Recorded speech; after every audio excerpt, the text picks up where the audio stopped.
নমস্কার বন্ধুরা, সোনালীর সংসারে আপনাদের সকলকে স্বাগত। আজ আমি বানাবো পনির ধোসা। সাম্বারের জন্য নিয়েছি আহিরের ডাল, লাউ, কুমড়ো, গাজর, পেঁয়াজ, কারিপাতা, সজনে ডাঁটা। মশলার জন্য নিয়েছি সাম্বার মশলা, নুন, হলুদ, গোটা সর্ষে, লঙ্কা, তেল, হিং আর তেঁতুলের কাই।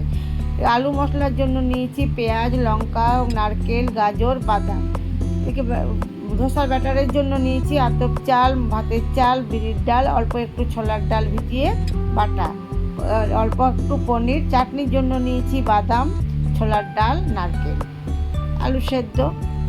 কুকারের মধ্যে তেল দিয়ে অল্প একটু সর্ষে ফোড়ন দিয়ে সমস্ত মশলাগুলো অল্প করে দিয়ে পেঁয়াজ কুচি দিয়ে ভালো করে ভেজে নেব।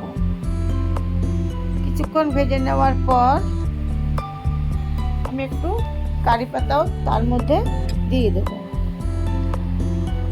এটা ভাজা হয়ে গেলে আমি সমস্ত সবজিগুলো কুকারের মধ্যে দিয়ে দেবো। সেটা কিছুক্ষণ নেড়ে চেড়ে ভাজার পর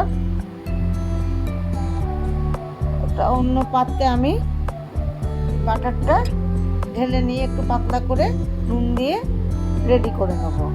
তো তারপর আমি আহিরের ডালটা কুকারে দিয়ে সমস্ত মশলাগুলো দিয়ে দিলাম, নুন হলুদও দিয়ে দিলাম।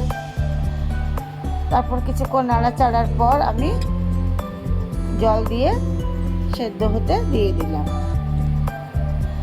ততক্ষণে আমি গ্যাসের মধ্যে আরেকটা ফ্রাই প্যান বসিয়ে আলু মশলাটা রেডি করে নেব।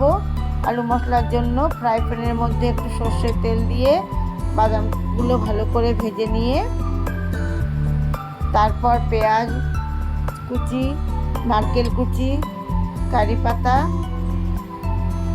গাজর কুচি ভালো করে ভেজে নিয়ে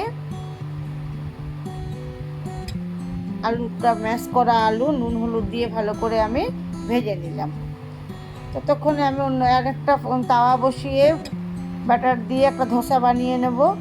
মধ্যেখানে আলু মশলা দিয়ে একটু পনির গ্রেড করে দিয়ে দিলাম। এদিকে আমি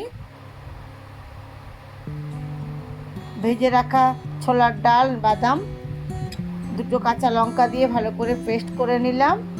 এভাবে রেডি হয়ে গেল আমার পনির ধোসা।